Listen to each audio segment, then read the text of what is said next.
ในช่วงเวลาต่อจากนี้ไปอาตมาภาพก็ขอถือโอกาสใส่เวลาในส่วนนี้เพื่อจะได้น้อมนำเอาพระสัทธรรมอันเป็นหลักธรรมคำสอนขององค์สมเด็จพระบรมศาสดาสัมมาสัมพุทธเจ้ามาปรารภสู่ญาติโยมทั้งหลายฟังเพื่อเสริมสร้างศรัทธาความเสื่อปาสาทะความเหลื่อมใสพร้อมทั้งวิริยะความภาคเพียรให้เกิดขึ้นมีขึ้นในดวงจิตดวงใจของญาติโยมทั้งหลายจนกว่าสิสมควรแก่กาลเวลาสำหรับญาติโยมที่ประนมมืออยู่ก็เจริญพรได้วางมือลงซะวางมือไว้เทิงตักขันบ่จำเป็นกับบ่ปากคือบ่เว้าแล้วกับบ่ส่งเสียงดังเพื่อให้มันได้เกิดบุญเกิดกุศลหลายๆขันห่วมแห้งห่วมใจกันบุญแท่นสิได้ 70% มันสิได้90หรือ 100% เด้ความเงียบความสงบนี่เป็นอันหนึ่งแต่ว่าทั้งนี้ทั้งนั้นอาตมาก็ต้องขออภัยญาติโยมไว้นำจริงๆกับฝ่าวหลายเติบก็เลยสาจักหน่อยแต่วัดมาเห็นเฉพาะโยมพ่อใหญ่ตั้งใจเฮ็ดบุญอาตมาอ่านเบิ่งในกาดเนี่ยตั้งใจเฮ็ดบุญเก็บเกี่ยวบุญกุศลให้เจ้าของคักๆมันสื่นใจแม่นว่าสิเมื่อยสิลาคันเห็นญาติเห็นโยมเข้าใจในการสร้างน้ำทำบุญจังซี่มันสำบายใจเป็นหยังจังว่าจังสันเพราะว่าคนเฮาในยุคปัจจุบันห่างเหินจากศีลห่างเหินจากธรรม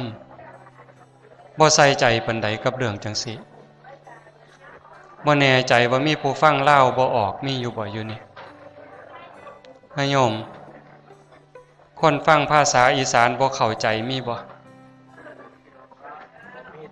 ฟังหูหมดเนาะบ่เลี้ยวบางมันเป็นสีแปลกๆอยู่เบิ่งหน้าบ่ลาวก็มีนะขันจังซั่นปลอดภัยแล้วก็เว้าลาวต่อไปได้ เห็นความตั้งอกตั้งใจสื่อว่าเฮาเฮ็ดถูกเด้พระพุทธเจ้าเพิ่นตรัสเพิ่นสอนเพิ่นบอกว่าคนทั้งหลายสัตว์ทั้งหลายนี่มีบุญเป็นที่เพิงปุญญานิปรโลกัสสมิงปฏิทาโหนติปานินังเพราะเหตุว่าบุญนั้นเป็นที่พึ่งของสัตว์ทั้งหลายในโลกนี้ในโลกหน้าพร้อมทั้งโลกต่อไปสิ่งที่สิเป็นที่พึ่งพาอาศัยแก่ดวงจิตดวงใจแก่ดวงวิญญาณ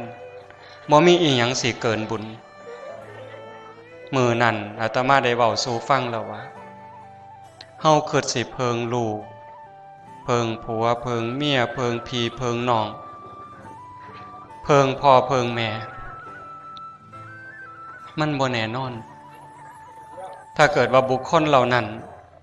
สิเป็นพ่อเป็นแม่เป็นพี่เป็นน้องเป็นผัวเป็นเมียก็ตาม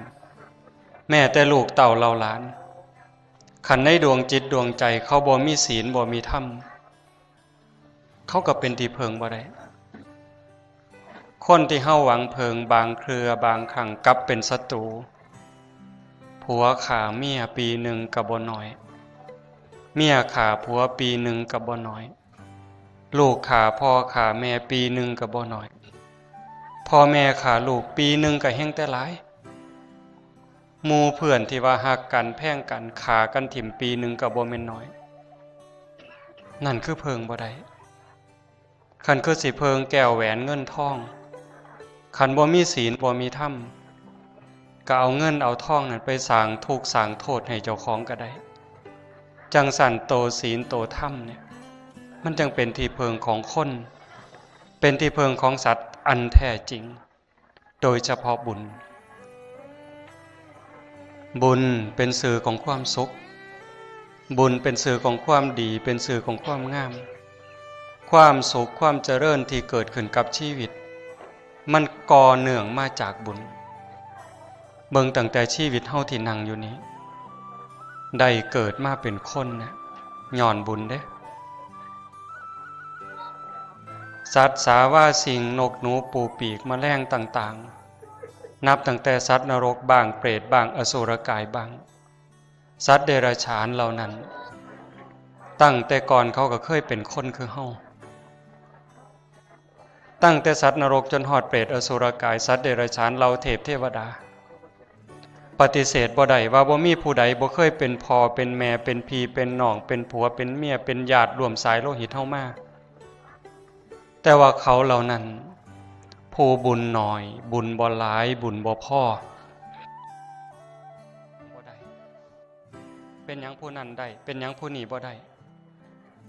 นั่นคือความละเอียดอ่อนบุญที่ซ่อนอยู่ภายในมันต่างกันนี่คือฟังเทศน์เนี่ยบ่คือกันเด้ความอ่อนโยนความใส่ใจความมุ่งฟังมันต่างเฮ็ดบุญคือกันในเมื่อบุญที่เพิงความสุขบุญเป็นที่เพิงนั้นความสุขความเจริญความสำเร็จในชีวิตสมหวังอย่างปรารถนามีบุญเป็นผู้ชักใยเป็นเหตุปัจจัยอยู่เบื้องหลังคนที่มีความทุกข์มีความเดือดร้อนมีความผิดหวังนั่นชื่อว่าบาปเป็นผู้ชักใยบาปอยู่เบื้องหลังทั้งหมดจังสันในเมื่อเขาปรารถนาความสุขปรารถนาความเจริญปรารถนาความดีความงามย้อนว่าอยากได้บุญให้บุญเป็นที่เพิงพระพุทธเจ้าจึงเตือนอาตมาจึงยกมาเป็นนิเคปบทเบื้องต้นสำหรับการกล่าวธรรมะในมื้อนี้ปุญญัญเจปุริโสกยีราเทนังปุณปุนังตัมหิชั่นทังกยีราถาสุขโคปุญญัสสะอุจจโยแปลเป็นภาษาเฮาเพิ่นบอกว่าถ้าบุคคลใดปรารถนาบุญไส้พึงทำบุญนั้นให้บ่อยๆพึงทำความพอใจในบุญนั้นขันผู้ใดอยากได้บุญแล้วเฮ็ดบุญดูเฮ็ดบุญบ่อยๆทำความพอใจในบุญนั้นเพราะการสั่งสมเอาไว้ซึ่งบุญจะนำสุขมาให้เสือเลยว่าโยมพ่อใหญ่แม่ใหญ่ญาติโยมทั้งหลายเนี่ยไฟต่อบุญอยากได้บุญซ่อมบ่อนใดซ่อมเห็นบางโยมยกเก้าอี้ย่างเข้ามาสำบายใจอาจสิฟังบ่คักก็เลยอยากมาฟังไกลๆอันนี้บอกด้วยความรู้สึกอาตมารู้สึกสำบายขึ้นเพราะว่าญาติโยมไฟอยากฟังอยากรู้เรื่องโสตาวทานาเหี่ยงโสดลงฟังหัวเห็นครูบาอาจารย์เพิ่นเว้าไปเทศน์เมืองฝรั่งเนี่ยบ่คือเฮาเด้คนเฮามันไก่เกลือกินด่างมันบ่อึดมันก็เลยบ่อยากบ่อึดเลยบ่อยากแต่ฝรั่งมั่งค่าเขาอึดเขาอยากเพราะท่านได้นับถือศาสนาพุทธจ่อยนับถือศาสนาคริสต์เนี่ยเขาสิไปเจริญสมาธิจ้างไปปฏิบัติธรรมเนี่ย40 มื้อจังสิ70,000ต่อคนจ้างไปนั่งสมาธิ70,000 80,000ต่อคนประเทศเฮาไปนั่งฟรีปฏิบัติฟรีมีคนหาข้าวให้น้ำให้กินพร้อมบ่เอาเด้ฮะแต่บัดเวลาครูบาอาจารย์บรรยายธรรมสู่ฟังฝรั่งเฮ็ดจังซี่เอาหูตรงเอาย่านมันเหี่ยพ่อใหญ่เอามือตรงขันฟังบ่ทันยกมือขึ้น Praise slowly กรุณาช้าๆอีกจักรอบแน่เว้าอีกจักเทื่อแน่เว้ามาปรับเขียนจิดๆบันทึกไว้พร้อมเขาจังจะเลิ่นกว่าเฮาย้อนเขาใส่ใจเป็นคนมีระเบียบวินัยเป็นคนใส่ใจในการสิเฮ็ดหยังทำหยังก็ตามจังสันในเมื่อเฮาเฮ็ดบุญนี่พระพุทธเจ้าจังเตือนจังสอนขันผู้ใดอยากได้บุญก็จงเฮ็ดบุญนั่นดูๆแล้วก็ทำความพอใจในบุญพอใจในการเฮ็ดมีฉันทะมีความพอใจเพราะการสั่งสมเอาไว้ซึ่งบุญสินำมาซึ่งความสุขจังสันการเฮ็ดบุญสร้างบุญเนี่ยพระพุทธเจ้าเพิ่นตรัสเฮาก็เข้าใจอยู่ดอกพ่อใหญ่ทิศพ่อใหญ่จานเคยเคยเฮียนมา เพิ่นเอิ้นว่าบุญกิริยาวัตถุ10หลักใหญ่ๆนี่มี3มีทานมีศีลมีภาวนาแต่ขันรายละเอียดปีกย่อยลงไปมีทานศีลภาวนาอ่อนน้อมถ่อมตนค้นขวายในกิจที่ชอบฟังเทศน์ฟังธรรมแสดงธรรมทำความคิดเห็นให้ถูกต้องถูกตรงอุทิศส่วนบุญอนุโมทนาบุญนี่ในเมื่อมันเป็นจังสันโยมเอ้ยขันสิเว้าความหนึ่งเฮาประมาทบ่ได้เด้เผลอบ่ได้ชีวิตเฮาได้เกิดมาเป็นคนเนี่ยมันเป็นบุญใหญ่แต่ว่ามันมีเวลาสำหรับการอยู่ในโลกนี้บ่โดนมีเวลาอยู่ในโลกนี้บ่โดนบ่เกิน100 ปีคันหมดลมหายใจตายจากความเป็นคนลงไปแล้วโอกาสสิกลับมาเป็นคนนี่ยากซ้ำใดยากซ้ำพระพุทธเจ้าเอานิ้วมือนิ้วเดียวตัดเล็บสันๆเสมอเนื้อจิกดินจึกยกขึ้นมาถามพระดูก่อนภิกษุทั้งหลายเธอทั้งหลายจะสำคัญความข้อนี้เป็นไฉนระหว่างเม็ดดินที่ติดในเล็บเราตถาคตกับเม็ดดินในภูเขาหิมาลัยอันไหนมากกว่ากันโยมว่ามันสิตอบยากอยู่ปะถามอาตมาก็ตอบโลดถามโยมก็ตอบเลยพระในที่ประชุมนั้นก็เลยกราบทูลพระพุทธเจ้าว่าข้าแต่พระองค์ผู้เจริญเม็ดดินที่ติดในเล็บของพระองค์นั้นมีน้อยนิดเดียวไม่มีมาตราส่วนที่จะเปรียบเทียบได้กับเม็ดดินในภูเขาหิมาลัยพ่อพระพุทธเจ้าตรัสจังสันปั๊บพระภิกษุตอบจังสันปั๊บพระพุทธเจ้าก็ตรัสสวนเลยดูก่อนภิกษุทั้งหลายฉันใดก็เหมือนกันสัตว์ทั้งหลายเมื่อสิ้นลมหายใจตายจากความเป็นมนุษย์ในชาตินี้แล้ว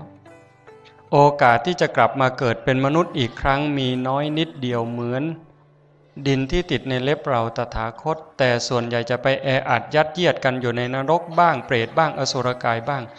มากมายเหมือนเม็ดดินในภูเขาหิมาลัยคำว่าสัตว์นี่หมายถึงอาตมาหมายถึงโยมทุกคนเป็นสัตว์หมดผู้บ่แม่นสัตว์มีผู้เดียวคือพระอรหันต์สัตว์โตแปลว่าผู้คล่องยังของตายังของอยู่กับรูปหูยังของอยู่กับเสียงจมูกของอยู่กับกลิ่นลิ้นของอยู่กับรสกายของอยู่กับสัมผัสใจของอยู่กับธรรมารมณ์ขันว่าตาก็อยากเบิ่งแนวงามๆหูก็อยากฟังเสียงมวลก็ของเสียงดาก็ของเสียงย่องก็ของลิ้นก็ของอยู่กับรสแซ่บก็ของบ่แซ่บก็ของไปไสบ่ได้จังสั่นมันจังเป็นตาย่านจังให้เฮามั่นใจว่าบาปมีบุญมีชาติหน้าชาติก่อนนรกสวรรค์มีเฮ็ดดีก็ดีจริงเฮ็ดชั่วก็ชั่วจริงในเมื่อเฮาได้เกิดเป็นคนได้พ้อพุทธศาสนามันเป็นความโชคดียิ่งใหญ่กว่าความเป็นเทวดาอีกประเสริฐกว่าเทวดาแต่คันเฮาพลาดเฮาเผลอประมาทไปมวนเกินไปเพิ่นเกินไปโยมเอ้ยมันสิไปแออัดยัดเยียดกันในนรกบ้างเปรตบ้างอสุรกายบ้างเหมือนเม็ดดินในภูเขาหิมาลัยนั้นแต่ว่าในชีวิตของความเป็นคนมันสั่นนิดเดียวแต่มันก็มีค่าสามารถพัฒนาตนเองไปสู่เราเทพเทวดาไปหอดอินไปหอดพรหมก็ได้แต่ว่ามันเวลาของความเป็นมนุษย์มันสั่นนิดเดียวเปรียบคือกับก้อนน้ำแข็งชีวิตโยมคือกันชีวิตอาตมาคือกันมันคือกับก้อนน้ำแข็งเอามาตั้งไว้กลางเดินมันละลายเด้ย่อยปกคันแดดห่อนแห้งก็ละลายเร็วคันมีแนวมาเหยียบมีแนวมาทับยิ่งแตกสลายไว้ชีวิตคนคือกันหายใจเข้าหายใจออกเทื่อหนึ่งชีวิตก็หมดไป วันเวลาผ่านไปมื้อหนึ่งชีวิตก็หมดไปมื้อหนึ่งความตายใกล้เข้ามาอีกมื้อหนึ่งชีวิตผ่านไปปีหนึ่งหมดไปปีหนึ่งความตายใกล้เข้ามาอีกปีหนึ่งแต่คันเฮาบ่เข้าใจเฮาก็สิเพิ่นถามกันว่าปีนี้ได้จักอายุได้จักปีพ่อใหญ่ได้จักปีแล้วแม่ใหญ่ได้จักปีแล้วพ่อลุงได้จักปีแล้วคันเฮาคิดคักๆมันได้หรือมันเสียเนาะพ่อใหญ่มันเสียไปเด้มันหมดไปเด้คันสิถามกันใหม่ถามว่าอายุหมดไปจักปีแล้วแม่ใหญ่มาหมดไปจักปีแล้วพ่อใหญ่บุตรหมดไปจักปีแล้วถามจังสี่มันจังถูกไม่ใช่ว่าได้เด้มันหมดแล้วมันเหลืออยู่เท่าใดบ่ฮู้จ้อยบัดนี้แล้วสิมั่วมวนมั่วประมาทมั่วเพิดมั่วเพิ่นมั่วโกงมั่วกินผิดศีลผิดธรรมผู้บางคนเว้าไปทั่วทีบอีกเฮ้ยมันบ่มีดอกบาปบุญนั่นเพิ่นว่าใจแม่นเพิ่นเก่งตัวบ่มีดอกบาปดอกบุญชาติหน้าชาติก่อนบ่มีดอกคันมันมีกูบ่เห็นผู้ใดเกิดดอกซุ่มตายไปแล้วพูดซุ่มตายไปแล้วบ่เห็นเกิดจักคนกูเห็นแต่เด็กน้อยล่ะเพิ่นว่าใจแม่นเพิ่นนักปราชญ์คักตัวเป็นตาอ่อนซ่อนจังว่าแต่ว่านั่นก็เรื่องของเขาแต่ว่าเรื่องของเฮาผู้ฮักเจ้าของฮักเจ้าของห่วงเจ้าของหวังดีต่อเจ้าของคือโยมพ่อใหญ่บุตรโยมแม่ใหญ่มาแล้วก็พี่น้องทุกคนฮักเจ้าของห่วงเจ้าของหวังดีต่อเจ้าของเป็นหยังจังว่าจังซั่น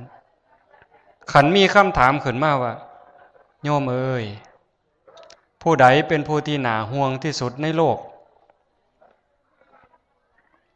ผู้ใดเป็นผู้ที่น่าสงสารที่สุดในโลก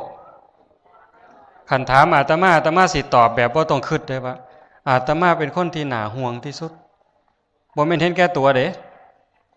เป็นคนที่น่าสงสารที่สุดเป็นหยังเพราะว่าอาตมามีสิทธิ์ตกนรกอยู่มีสิทธิ์เกิดเป็นเปรตเป็นอสุรกายอยู่ยังหักก็เป็นอยู่สั่งก็เป็นบางเถื่องุดงิดก็ยังเป็นอยู่มันจังบ่ทันม่มจากนรกเปรตอสุรกายบ่ทันม่มจากอบายภูมิมันจังเป็นตาหนาห่วงเป็นตาหนารู้ตน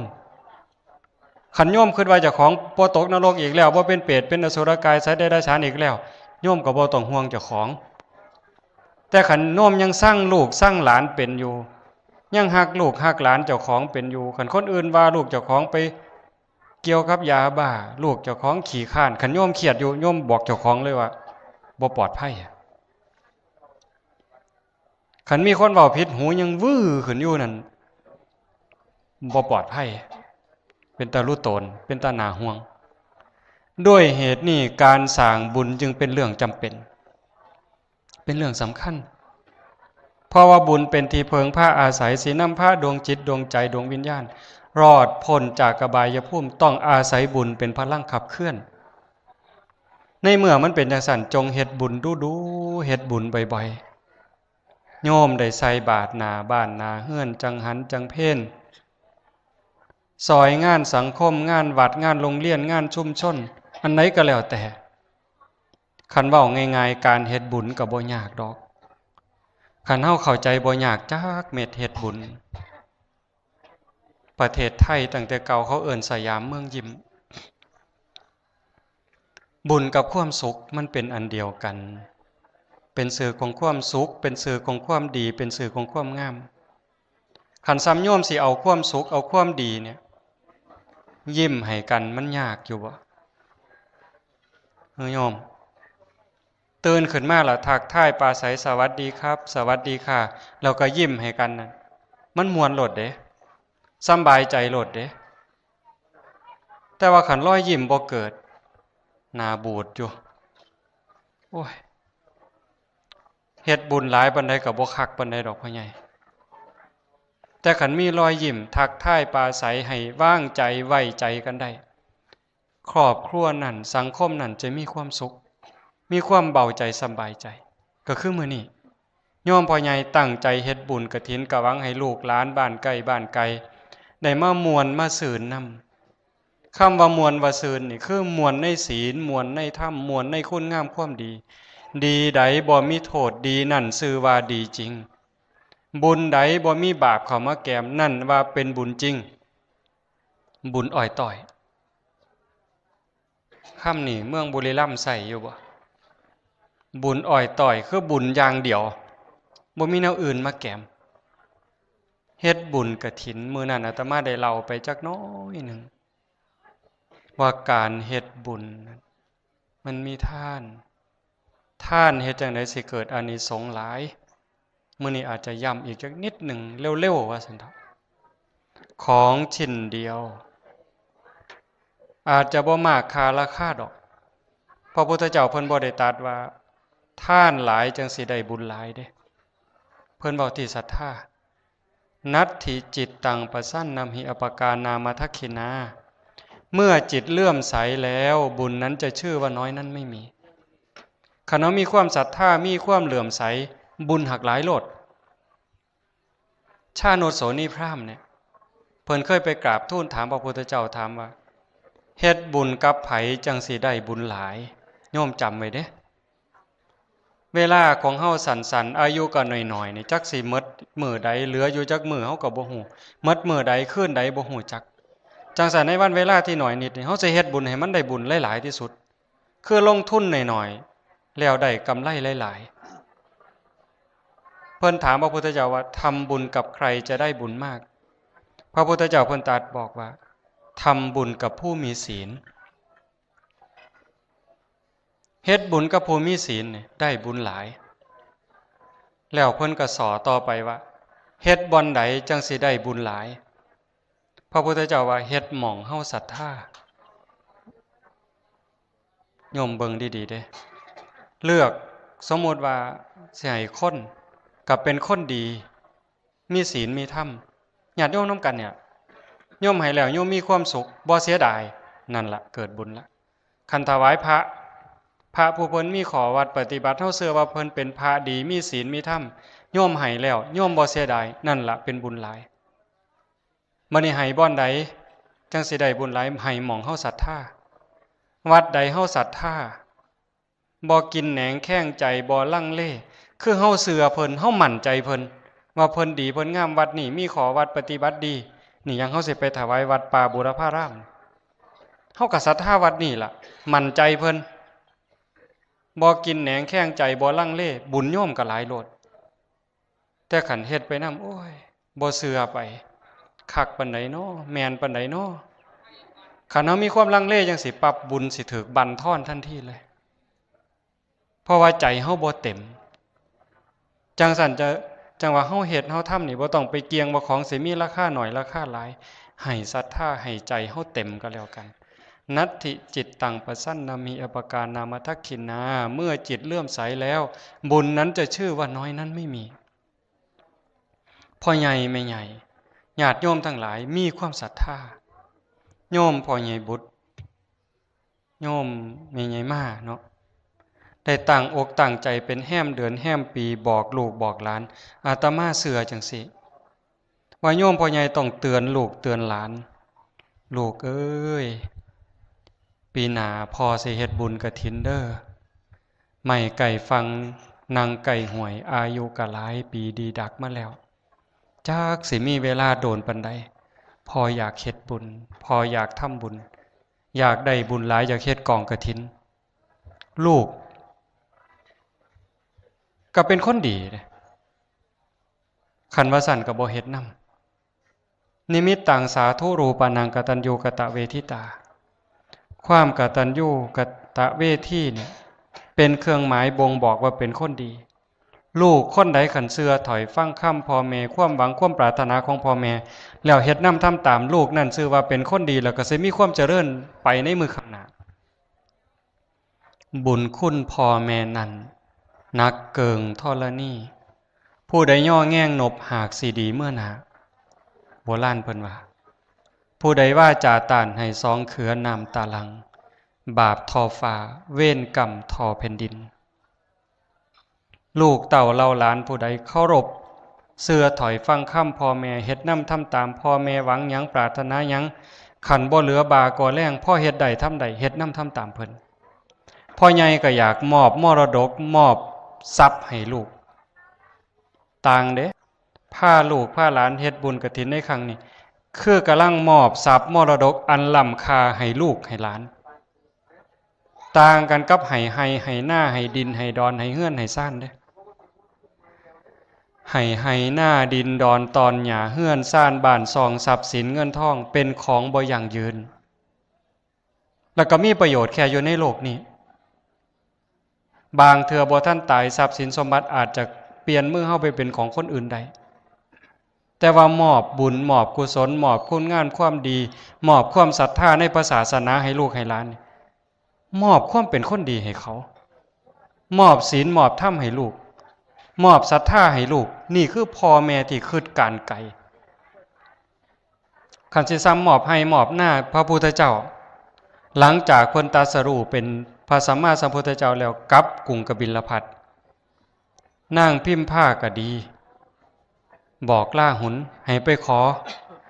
ขอราชสมบัติให้ขอพระราชบัลลังก์จากพระพุทธเจ้าแทนที่พระพุทธเจ้าสิบอกว่าเจ้าอยากเป็นเจ้าเป็นไปเลยให้ครองกรุงกบิลพัสซะสมบัติในเมืองนี่บริวารทั้งหมดนี่เป็นของเจ้าบ่พระพุทธเจ้าเห็นว่าพระราชบัลลังก์ก็ตามกรุงกบิลพัสก็ตามทรัพย์สินสมบัติทั้งหมดประสบนิกรไผ่ฝ่าอาณาประชาราชแทนที่สิมอบให้ราหุลเป็นลูกชายคนเดียวแล้วก็เหลืออยู่ผู้เดียวที่สิเป็นพระเจ้าแผ่นดินต่อจากพระเจ้าสุโธทนะบ่พระพุทธเจ้าว่าทรัพย์สินสมบัติราชบัลลังก์ก็บ่แม่นของจีรังยั่งยืนมีคุณมีค่าเพียงแค่ชั่วชีวิตนี้เท่านั้นอาจสิสร้างบาปย้อนเป็นพระเจ้าแผ่นดินก็ได้อาจสิขาดทุนย้อนเป็นพระเจ้าแผ่นดินก็ได้ฉะไหนเลยให้สมบัติที่เป็นอริยะเป็นอมตะนำผ้าดวงจิตดวงใจสู่มรรคผลนิพพานดีกว่าเลยบอกให้พระสารีบุตรไปบวชล่าหุนให้เป็นสามเณรปฏิบัติธรรมฟังธรรมเป็นพระอรหันต์นั่นคือมีค่ากว่าทรัพย์สินสมบัติมีค่ากว่ากรุงกบิลพัสมีค่ากว่าความเป็นพระเจ้าแผ่นดิน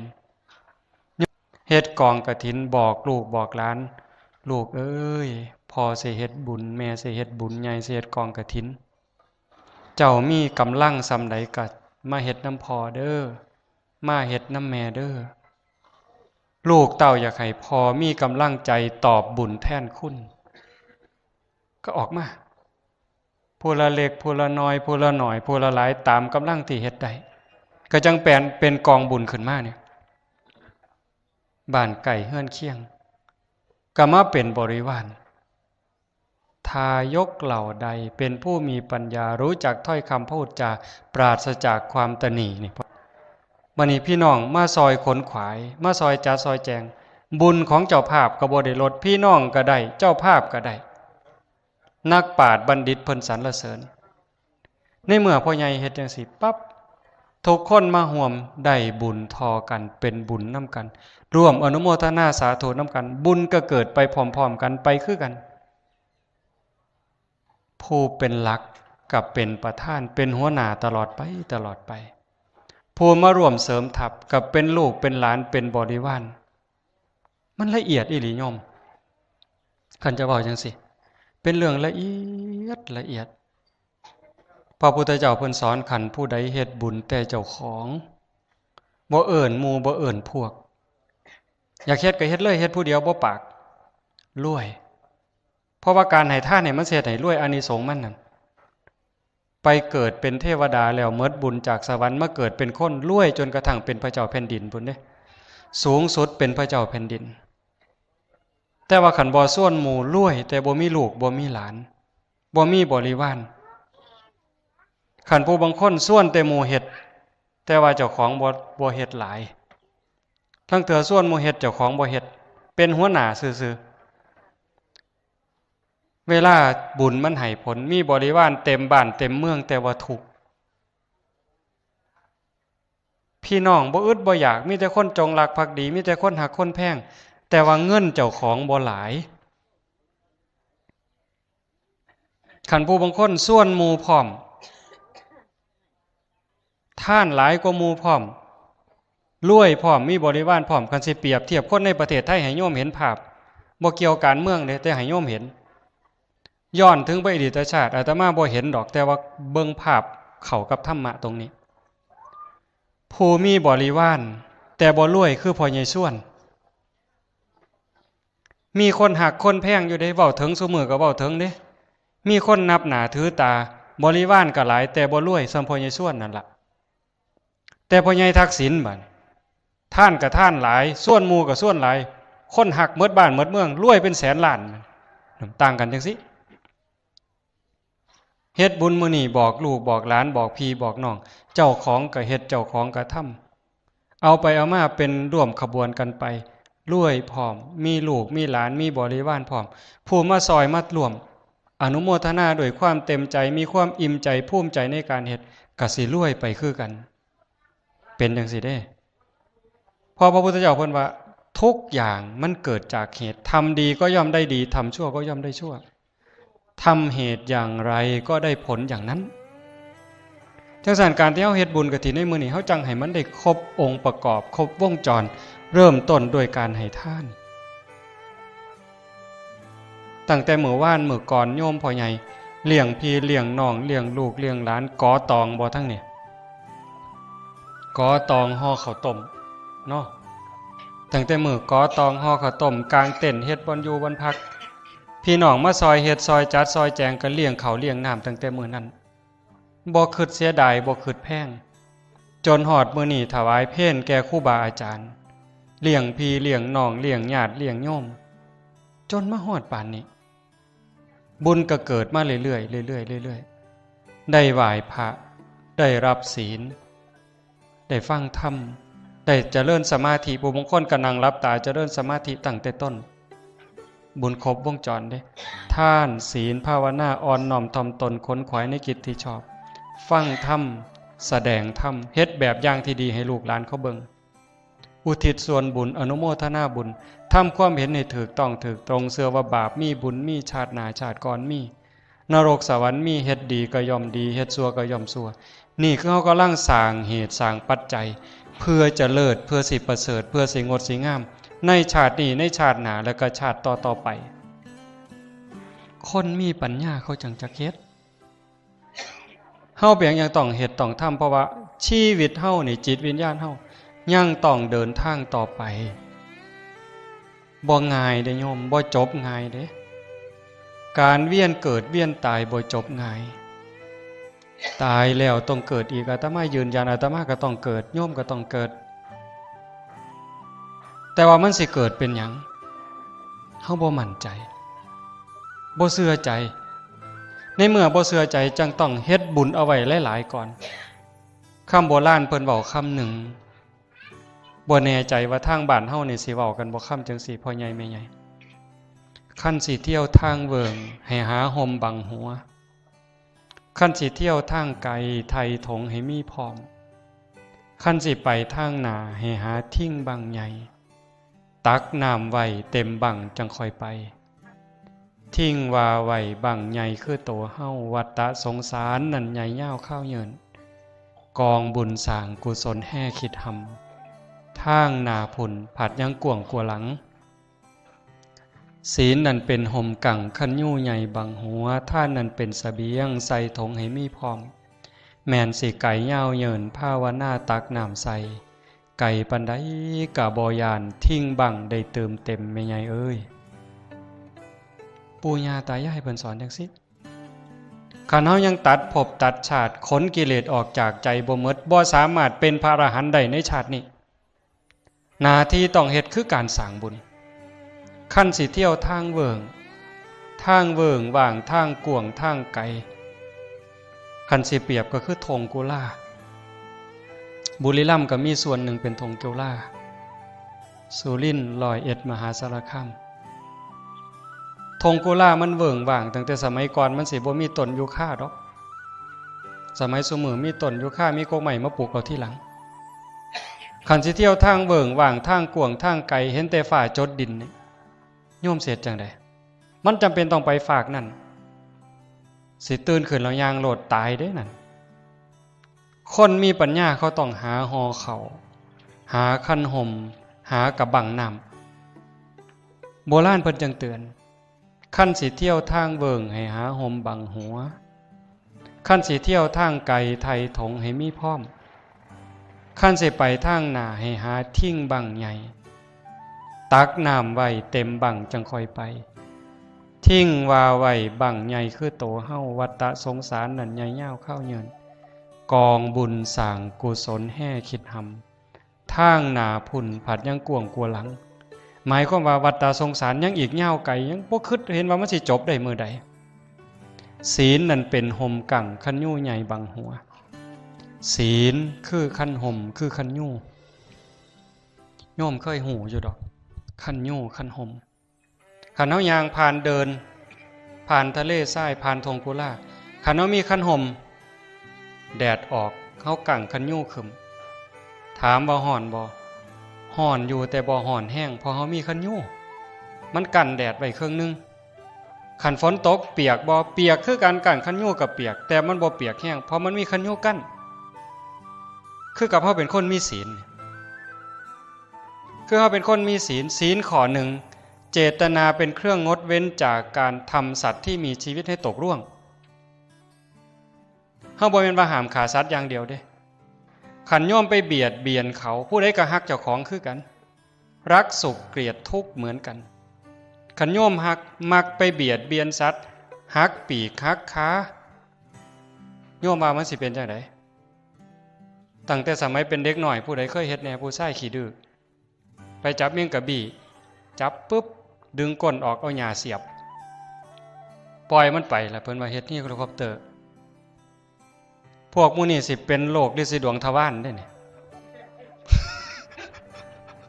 บ่แม่นเว้าเล่นเด้กรรมเด้หั่นโยมหาว่าตัวซั่นบ่ผู้หักขากบขาเขียด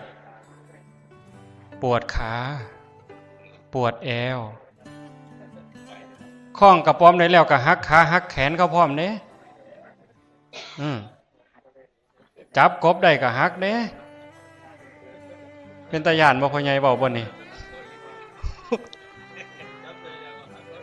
พ่อใหญ่เป็นผู้หักขาใส่ของมาแม่ใหญ่เป็นผู้ทุบหัวบัดนี้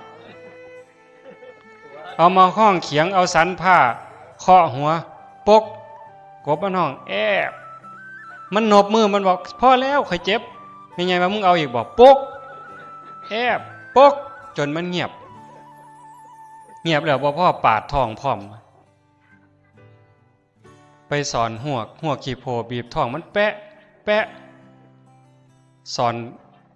ปลาลูกคอกได้หลายกะว่าหมานสอนหวกได้หลายกะว่าหมานภาษาคนว่าหมานแต่ภาษาธรรมว่าซวยมันสิบาปหลายหั่นวะแต่ว่ามันก็จำเป็นมันสิเลี้ยงลูกเลี้ยงหลานเจ้าของก็บ่อยากบาปดอกแต่หลานมันแอวลูกแอวเป็นตาเห็นใจวิถีชีวิตคนเนี่ยมันจังสร้างบาปสร้างกรรมที่อาตมาว่าวังต้นว่าพระพุทธเจ้าว่าเม็ดดินที่ติดในเล็บเราตถาคตนี่สิเกิดมาเป็นคนหลังจากตายไปแล้วมันหน่อยซ้ำเม็ดดินในเล็บเนี่ยเสียไปตกนรกมกใหม่เป็นเปรตอสุรกายหลายซ้ำเม็ดดินในภูเขาหิมาลัยมันจังบ่ต้องเถียงบ่ต้องเชื่อก็ได้แต่เบิ่งเหตุเบิ่งผลไม่ออกนั่งอยู่นี่เธอเลี้ยงลูกใหญ่มากผู้หนึ่งนี่เจ้าว่าเจ้าขาปลาย้อนบาปย้อนลูกนี่ไปจักโตเจ้าว่าขากบขาเขียดมดไปจักโตมาเลี้ยงลูกเลี้ยงเต้าบาปย้อนจังซี่เด้จังซั่นลูกขันบ่ฮักบ่แพงบ่กตัญญูต่อพ่อต่อแม่นี่โยมว่ามันสิบาปซ้ำใดขันผู้เถียงคำบ่ตกฟากนี่ลักเงินลักทองไปหาซื้อแนวซื้อเหล้าซื้อยากินมันสิบาปซ้ำใดเจ้าว่าจังสั้นเนี่ยเฮาก็จังต้องมีคันยู่คือศีลนั่นเป็นห่มกั่งคันยู่ใหญ่บังหัวขันยางผ่านทะเล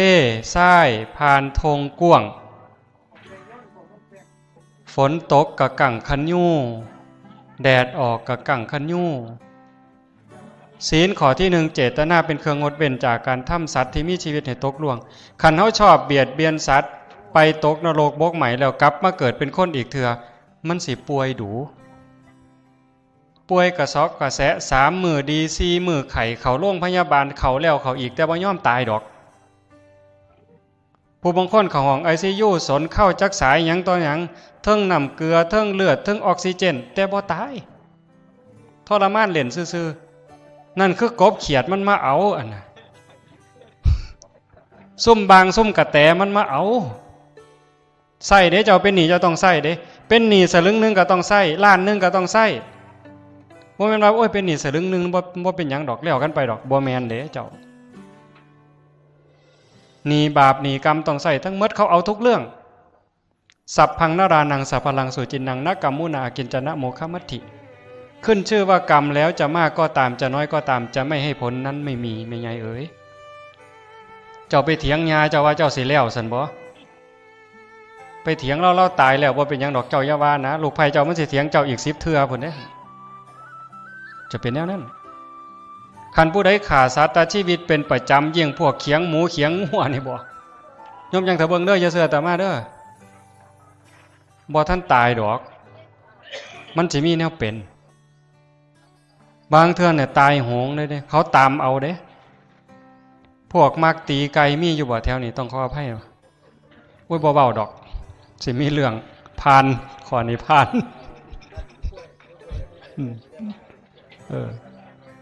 มันเอาเหมือดได้โยมเพราะว่าบัดใกล้ตายเนี่ยมันสิมาบาปกรรมต่างๆที่เฮาเฮ็ดไว้นี่มันบ่ลืมดอก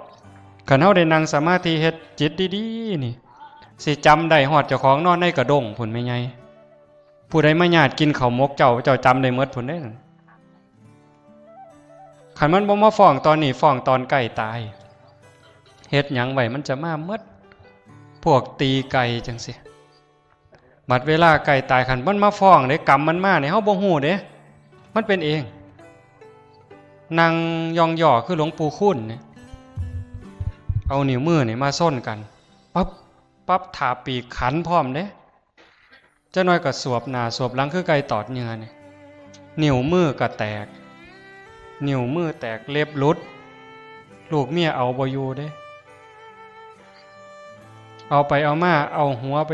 ดุดกกเสาแตกหน้าแตกคิ้วแตกเจ็บปวดทรมานตายจังซั่นปั๊บบ่ต้องไปถามว่าสิไปไสจิตเตสังกิริเถทุกขติปาติกังขาเมื่อจิตเศร้าหมองทุกขติเป็นที่หวังนรกท่วนตามหลดอาตมาบ่ได้เว้าเด้กฎกรรมเป็นจังซั่นแต่ขันผู้ใดเฮ็ดดีก็พอกับแม่มีศีลมีธรรมข้อนี้กันแล้วไปดีไปงามไปขันขาสัตว์ดูเป็นประจำอายุสิสั้นข้อที่2ขันพวกมักลักมักจกมักจีมักป่นมักยักยอกข้อรับชั้นแม่ได้กินหัวคิ้วเนี่ยรวยไปเถาะชีวิตนี้เจ้าอาจจะรวยแต่ว่าเอามาเลี้ยงเมียกับเจ้าสู้เลี้ยงลูกกับเกเรรวยบ่โดนดอกบ่ตายมันสิหมดไปตกนรกมกใหม่เกิดเป็นคนอีกชาติใหม่เจ้าสิทุกข์บาดนี้ทุกข์บ่มีหอดบ่อนอยู่บ่มีหอดบ่อนนอนใต้สะพานร้อยเทศกิจยังไรจับอีกได้เจ้าบาปกรรมทั้งหมดได้นั่นขันผู้ไปผิดศีลข้อ3มันซุมื้อนี่มันคักโพดผู้ใดบ่มีกิกผู้นั้นโง่เพิ่นว่าโอ้ยจะเป็นซัวคักเด้อแต่รู้ตนได้หั่นมันสิไปตกนรกพ้นจากนรกมาเป็นเปรตพ้นจากเปรตมาเกิดเป็นสัตว์เดรัจฉานอันพวกผิดศีลข้อ3เนี่ยเกิดเป็นสัตว์เดรัจฉานสิเป็นตัวเถิกเป็นตัวผู้โยมสังเกตเบิ่งเด้อสิเป็นตัวผู้กันเป็นสัตว์ป่าหัวหน้าฝูงสิไล่กัดไล่ส้นไล่ตีไก่บ้านคือกันไก่เถิกมันบ่ไล่ตีไก่แม่ได้มันตีไก่เถิกนำกันเด้อาตมาเห็นอยู่วัดเนี่ยตีจนตายไล่ตีไล่ขาไล่ส้นจนตายคันเป็นสัตว์บ้านก็ถูกตอนบัดนี้คันเป็นสัตว์บ้านถูกตอนเป็นหมูก็ตามเป็นงัวก็ตามเป็นข้วยก็ตามเขาตอนหำมันบาปตั้งแต่ไปผิดศีลข้อ3หมดได้หั่นหมดจากสัตว์เดรัจฉานมาเกิดเป็นคนบัดเกิดเป็นคนเป็นผู้ชายก็บ่แม่นเป็นผู้หญิงก็บ่แม่นผู้ชายนะยะมันจังหลายขึ้นซุมื้อ เมิดไปจากนั่นบัดนี้เศษบาปยังเหลือพ้นจากกระเทยมาเกิดเป็นผู้ยิ่งบ่แม่นหน่อยๆเด้โยมเบิ่งนั่งอยู่นี่ผู้ยิ่งกับผู้ชายหลายคนในโลกนี่ผู้ชายกับผู้ยิ่งผู้ใดหลายมาเกิดเป็นผู้ยิ่งนี่ย้อนมาใส่บาปเด้เอาจริงๆจิตดวงนี้ไม่มีหญิงไม่มีชายเด้นี่บ่มีคนบ่มีสัตว์เด้บ่เป็นผู้ยิ่งผู้ชายเด้แต่เป็นผู้ยิ่งนี่ก็ย้อนเศษบาปแต่บ่แม่นบาปธรรมดาดอกดีกว่ากระเทยบวชก็ได้ปฏิบัติธรรมเป็นหอดพระอรหันต์พุ่นเด้หั่นดีขึ้นมาแล้วพ้นมาแล้วแต่ว่าบาปมันยังเหลือยากซ้ำไหนเป็นผู้ยิ่งเป็นประจำเดือนผู้ชายบ่เป็นได้หั่นผู้บางคนปวดท้องผู้บางคนไข้ทับฤดูตายได้นั่นเศษบาปตามมาเด้เจ้าแม่นบ่ล่ะในแถวบ้านเฮามีบ่ผิดกับบุญตายน่ะผู้ชายบ่ผิดกับบุญเด้เจ้านี่เศษบาปเด้เบิ่งดีๆเด้มีประจำเดือนแล้วก็มาอุ้มท้อง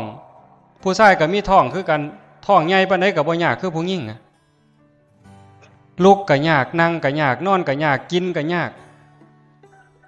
อุ้มท้อง9 เดือน10 เดือนบัดมือออกลูกอีกบัดนี้ผู้ชายก็บ่ได้เบ่งน้ำอีกบัดนี้เบ่งก็บ่มีผลนะจากนั้นก็เลี้ยงลูกเลี้ยงผัวผู้บางคนผัวกับเลี้ยงโดยลำแข้งบางมือบางเวลาแทนที่สิเลี้ยงเขาเลี้ยงน้ำเลี้ยงเมียด้วยลำแข้งตับโหลดสี่โค้งไปหอดเวลาจังหนึ่งเจ้าว่าทุกซ้ำใดยากซ้ำใดนี่คือเศษบาปเมิดตรงนั้นจังเสด็จมาเกิดเป็นผู้ชายขันโยมผู้ยิ่งยานมันจะเกิดเป็นผู้ยิ่งหาลอยซาดพุ่นเด้เจ้าสิมีประจำเดือนอยู่อีกจักชาติบ่ฮู้เจ้าเป็นมาแล้วเท่าใดขันเจ้าอยากมีทางลัดอยากจบอยากใส่หนีกรรมให้มันจบหักหญ้าหลายๆหักปูหักหญ้าหลายๆเฮ็ดนำเพิ่นซ้ำเทวดาหญ้าสิจมปูสิดาสิให้ทนอย่างเดียวเฮ็ดน้ำเพิ่นอย่างดีเฮ็ดน้ำพี่น้ำน้องผัวอย่างดีให้อดให้ทนทำบุญทำทานมาได้อธิษฐานเกิดชาติหน้าชั้นใดให้ผู้ขาเป็นผู้ชายให้มันรอดมาขันว่าเป็นผู้หญิงแล้วมันดีได้มีประจำเดือนได้ออกลูกขันมักแนวนั้นก็ตามใจแต่ขันอยากให้มันวิตมันพ้นแล้วเลี้ยงปูเลี้ยงยาดีเพิ่นสิจมเพิ่นสิด่านี่หมอบให้ข้านพ่อใหญ่บ่แม่นเว้าเล่นเด้พระพุทธเจ้าเว้าเหมือนแต่มาเอาคำพระพุทธเจ้ามาเว้าเด้นี่บ่ได้เว้าเอาเองเด้จังว่าต้องเฮ็ดบุญเนี่ย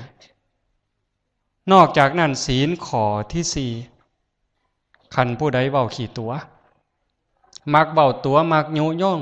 คนให้ผิดกันใส่ร้ายป้ายสีพวกเรานี่จะไปตกนรกคือกันนั่นล่ะพ้นจากนั้นมาเกิดเป็นคน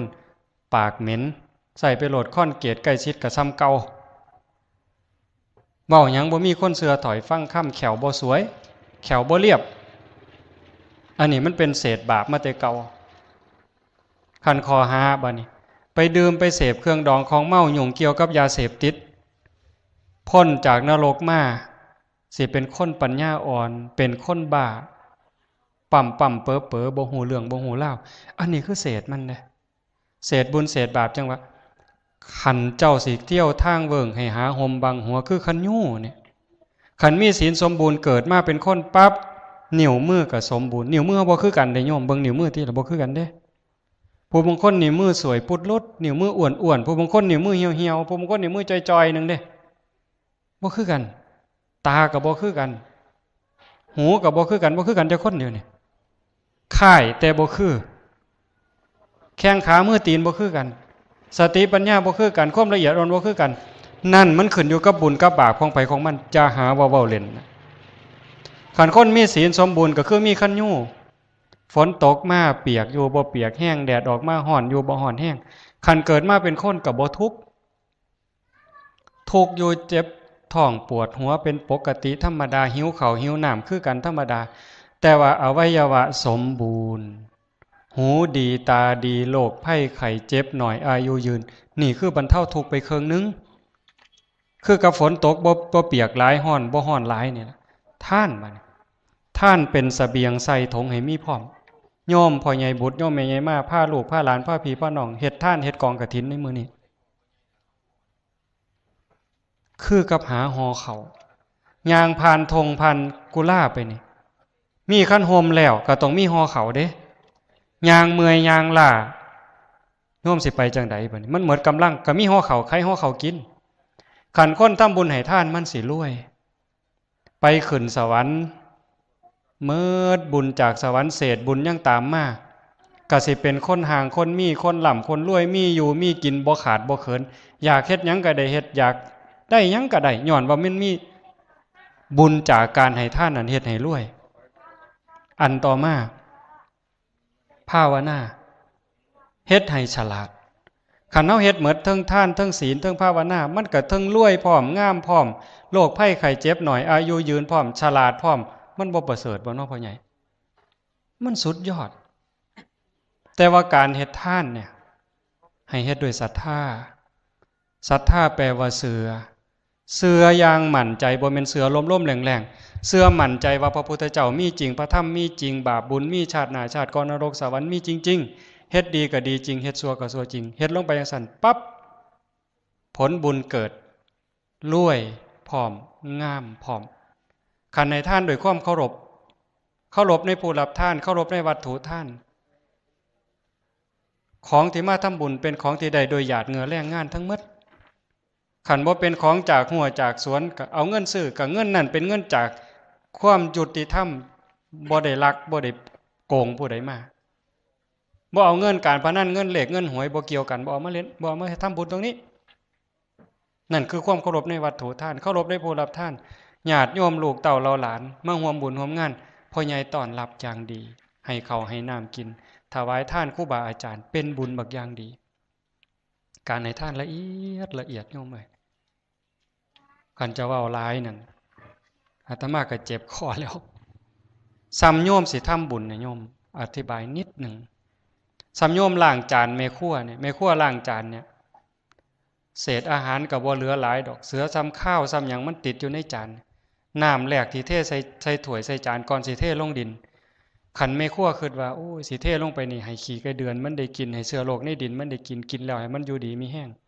คิดจังสันแล้วเทน้ำล้างจานลงดินปั๊บผลบุญเกิดซ้ำใดเกิดบ่มีประมาณได้บุญหลายซ้ำใดหลายซ้ำโยมบ่สามารถสินับน้ำในทะเลได้ว่ามันมีจักแก้วมันมีจักขวดมันมีจักลิตรมันมีจักโอ่งซ้ำเอาน้ำล้างจานเทลงดินหวังให้ขี้ไก่เดือนมันกินให้เชื้อโรคในดินมันกินให้มันอยู่ดีมีแห้งให้มันมีความสุขนั่นเป็นบุญบักหลายจนประมาณบ่ได้ซ้ำกับเฮาบ่นับน้ำในทะเลได้ว่ามันมีจักลิตรจักขวดจักโอ่งจังนะพุ่นเด้แต่ให้สัตว์เดรัจฉานจังสัน100 เทื่อพันเทื่อก็สู้ให้คนบ่มีศีลขี้เหล้าเมายาขี้โจรคนเกเรเกะกะบ้านเมืองเทื่อเดียวบ่ได้ให้คนเกะกะเกเรคนที่สังคมบ่ต้องการ100 เทื่อพันเทื่อสวยคนมีศีล5 เทื่อเดียวบ่ได้ให้คนมีศีล5 100 เทื่อพันเทื่อสู่คนผู้รักษาศีล8พ่อใหญ่แม่ใหญ่ไปอยู่วัดรักษาศีล8วันพระวันศีลเทื่อเดียวบ่ได้ให้คนรักษาศีล8 100 เทื่อพันเทื่อสู่ให้สามเณรน้อยเทื่อเดียวบ่ได้ให้สามเณรน้อย100 เทื่อพันเทื่อสู่ให้พระบวชใหม่ศีล217 เทื่อเดียวบ่ได้ไล่จนผู้ปฏิบัติเป็นโสดาบันแล้วสกิทาอนาคาอรหันต์จนหอดพระปัจเจกพุทธเจ้าพระพุทธเจ้าให้พระสงฆ์หมู่ใหญ่มีพระพุทธเจ้าเป็นประธานได้บุญหลายมื้อนี้พ่อใหญ่พาลูกพาหลานพาพี่พ่อน้องเฮ็ดมันเป็นบุญจนนับประมาณบ่ได้นอกจากนั้นเฮามีการฟังธรรมอาตมาดีใจอย่างหนึ่งเห็นโยมคือสิกำลังอุ้มท้องมาฟังเทศน์เอาดีๆเด้ลูกเต่าเราหลานอยู่ในท้องเนี่ยขันเขาฟังเข้าใจอยากได้คนดีมาเกิดโยมต้องมันเข้าวัดมันทำบุญมันเจริญสมาธิภาวนาไหว้พระก่อนนอนอาตมายกเล่นๆดอกบ่มีในพระไตรปิฎกแต่เหตุผลมันน่าจะเป็นได้โยมอยากให้ผู้ใดมาเกิดในท้องเฮาอยากได้หยังมาเป็นลูกเพราะว่าคนสิ่งที่สิมาเกิดเป็นคนนี่มาจากสัตว์นรกก็มีเปรตก็มีอสุรกายก็มีสัตว์เดรัจฉานก็มีเทวดาก็มีพรหมก็มีขันโยมสิไปอยู่น้ำไผเนี่ยโยมต้องเอาหาไปอยู่กับคนที่ถูกใจเฮาเด้สิไปอยู่น้ำไผเฮาต้องเลือกคนที่ถูกใจเฮาดวงวิญญาณสิมาเกิดคือกันขันเป็นดวงวิญญาณของพวก สัตว์นรกพวกเปรตหรือพวกนักเลงหัวใหม่พวกนักการพนันพวกคุ้มซ่องจังสิมันก็อยากไปเฮ็ดงานแบบเก่าอยากเล่นแบบเก่ามันก็ต้องไปถ่ายอยู่หน้าคับหน้าบาร์หน้าบ่อนการพนันหน้าโรงเหล้าคันผู้ใดอุ้มท้องกำลังแต่งการแต่งงานกำลังสิมีลูกมีเต้าไปหม่องจังซั่นปั๊บได้ลูกแนวนั้นมาเลยดวงจิตดวงวิญญาณหมู่นั้นมันไปเฝ้าอยู่หน้าคับนั่นล่ะอยู่หน้าซ่องนั่นล่ะอยู่หน้าบ่อนนั่นล่ะมันเกาะหลังมาเลยไปเกิดน้ำแน่รวดเจ้าก็ได้ลูกแนวนั้นมันสิพาแม่กับพามันเล่นไพ่ตั้งแต่ข้าท้องมันก็มักตั้งแต่พุ่นห่วยมันปอกดงปอกเด้งเป็นหมดตั้งแต่มันบ่ทันเกิดพุ่นเจ้าว่าแต่คันอยากได้ลูกเทวดามาเกิดบัดนี้โยมต้องเข้าวัดไปทำบุญไปจังหันจังเพี้ยนคัดห้องน้ำวัดว่ากวดสะลงสะลาเฮ็ดดีๆเทวดาเขาสิมาเกิดเขาก็ไปวัดเขาก็ถ่าอยู่ประตูวัดผู้แม่ใจดีใจงามมักศีลมักธรรมมาแต่ทำบุญเขาก็มาเกิดนำคันเทวดาสิไปถ่าอยู่หน้าโรงเหล่ามันสิได้เฮ็ดบุญบ่บัดนี้อีหลีได้บ่เว้าเอาเด้เขาก็จะได้เฮ็ดบุญตั้งแต่น้อยตั้งแม่พาไปไหว้พระพาไปรับศีลพาไปถวายทานพาเจริญสมาธิภาวนาเขาก็ได้สะสมบุญตั้งแต่น้อยเกิดมาก็เป็นคนดีเว้านอนสอนง่ายโยมเลือกเอาทั้งหมดพระเจ้าบ่ได้ดลบันดาลพระพรหมบ่ได้ลิขิตจังซั่นจังว่าเฮ็ดอันใดใดอันนั้นมันเป็นการสร้างจิตวิญญาณทั้งหมดโยมพ่อใหญ่แม่ใหญ่คือกันกำลังหาห่อข้าวให้เจ้าของกำลังหาบังทิ้งแต่สมัยก่อนน่ะมันบ่มีขวดจังซี่เนาะบังทิ้งคือกระบอกไม้ไผ่แม่นบ่พ่อใหญ่เอาไม้ไผ่ตัดเป็นขอมาแล้วก็จ่อจักหน่อยเอาน้ำเส้นนั้นเป็นกระบังพายน้ำหอดห่มจิกยังสิได้สวยหลังหอดห่มหั่งยังสิได้สวยหน้าหอดห่มหว่ายังสิได้อาบกินหลังจากกินข้าวแล้วพาแดดพาเดินมันร้อนเอาน้ำในบังทิ้งเทใส่มือลูบขี้งลูบหน้าก็ซืนแม่นบ่ข้อแห้งก็จิบแก้ก็หายรู้ซวยหน้าซวยขี้งก็มีแห้งมีกำลังเดินทางต่อไปก็คือคนคันใดท่านไว้ก็จะรวยคันใดภาวนาไว้ก็สิฉลาดห่วยจนยังมันสิซอจนปัญญาโยมว่าคันจนปัญญาในมืดตึ๊บได้เจ้ามีเงินอยู่ว่าจักสิไปซื้อหยังกินนี่อ้าวรวยเงินรวยทองก็รวยไปโลดคันเมิดปัญญาเราเจ้าจอดคันมีปัญญาเกิดในตระกูลที่ยากจนพ่อแม่ขอทานก็ตามคันมีปัญญามันสร้างฐานะได้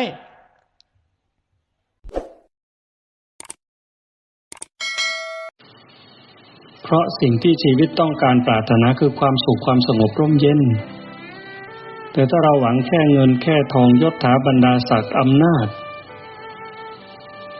จนกระทั่งเบียดเบียนข่มเหงกันโดยไม่นึกถึงว่าชีวิตเราเกิดมาในโลกนี้ชั่วครู่ชั่วยามแล้วก็จะจากโลกนี้ไปยิ่งใหญ่แค่ไหนก็ตายมีอำนาจแค่ไหนก็ต้องตายไปมือเปล่าเหมือนกันแต่ถ้าเราสร้างบุญสร้างกุศลทำคุณงามความดีเหมือนเราทำกันมาเนี่ยเราก็ได้ความสุขทำเดี๋ยวนี้เราก็มีความสุขเดี๋ยวนี้ยิ้มให้กันตอนนี้เราก็ได้รับความรอยยิ้มที่ตอบแทนมาเหมือนกันทำดีดีทำชั่วชั่วเป็นเหมือนกับการผสมเกสรแห่งบุญญาติโยมมีจิตศรัทธาให้การอุปถัมภ์อุปถากก็ต้องตอบแทนโยมให้เครื่องเป็นอยู่ในการดำเนินชีวิตให้ความสะดวกสบายของร่างกายอาหารบิณฑบาตจีวรเครื่องนุ่งห่มที่อยู่ที่อาศัยยารักษาโรคอันนั้นโยมให้การบำรุงร่างกายของเหล่านักบวชสมณพราหมณ์ให้ดำเนินไปได้เป็นไปได้ที่นี้ผู้รับการอุปถัมภ์อุปถากด้วยปัจจัยสี่สิ่งของภายนอกก็ต้องให้เครื่องอบอุ่น เครื่องบำรุงแก่จิตวิญญาณตั้งแต่ชี้ทางสวรรค์นำพาไปสู่ความสงบร่มเย็นในชีวิตปัจจุบันจนกระทั่งไปถึงบรรลุมรรคผลนิพพานเลยถ้าเรามองให้ดูดีๆมองให้ซึ้งๆเราก็จะเห็นว่าทุกๆวันที่องค์สมเด็จพระบรมศาสดาแสดงไปโปรดเหล่าเวนยสัตว์ก็คือไปรับบิณฑบาตก็ตามเมื่อไปพบไปเจอตามถนนหนทางหรือแล้วแต่พระพุทธองค์ก็จะชี้ทางให้กับบุคคลเหล่านั้นบางทีก็ไปรับอาหารบิณฑบาตแล้วก็แสดงธรรมให้ฟังจากละความตระหนี่ความเห็นแก่ตัวความเห็นแก่ได้คือทานนี่แหละแล้วก็ชี้ไปที่การสำรวมระวังการไม่เบียดเบียนชีวิตไม่เบียดเบียนทรัพย์สินไม่ล่วงเกินของรักของหวงของคนอื่นไม่ดูหมิ่นดูแคลนเหยียบย่ำศักดิ์ศรีของความเป็นมนุษย์ของคนอื่นด้วยการโกหกหลอกลวงใส่ร้ายป้ายสีแล้วก็สอนให้เขาเนี่ยไม่ทำร้ายตนเองไม่ทำร้ายสติสัมปชัญญะคือให้มีศีลข้อที่5จากทานมาสู่ศีลแล้วก็ชี้ว่าผลจากทานจากศีลนั้นนำพาบุคคลผู้ประพฤติปฏิบัติกระทำตามไปสู่สุคติมีสวรรค์นี่เป็นต้นความสุขความเพลิดเพลินความบันเทิงเริงรื่น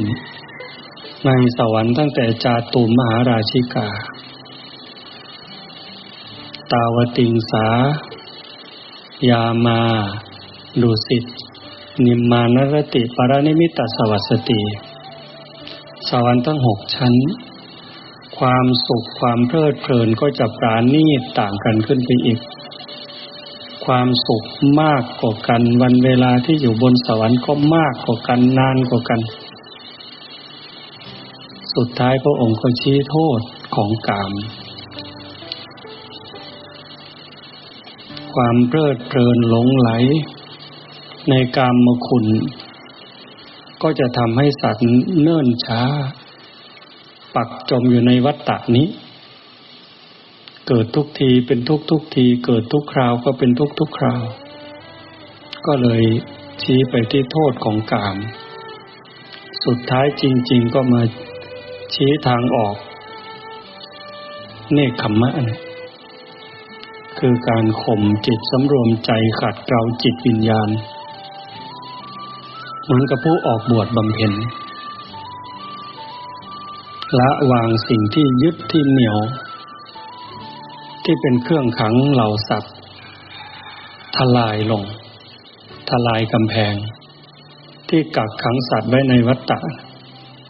การออกบวชบำเพ็ญเนกขัมมะเป็นทางที่สะดวกที่สุดเพราะไม่มีอะไรต้องเป็นที่รักที่ชังเป็นผู้สละโลกสละอารมณ์ของโลกเมื่อพระพุทธองค์ชี้ไปอย่างนี้ผู้ที่ได้ยินได้ฟังน้อมจิตไปตามกระแสธรรมก็หลุดพ้นไปเราก็ได้ทราบได้รู้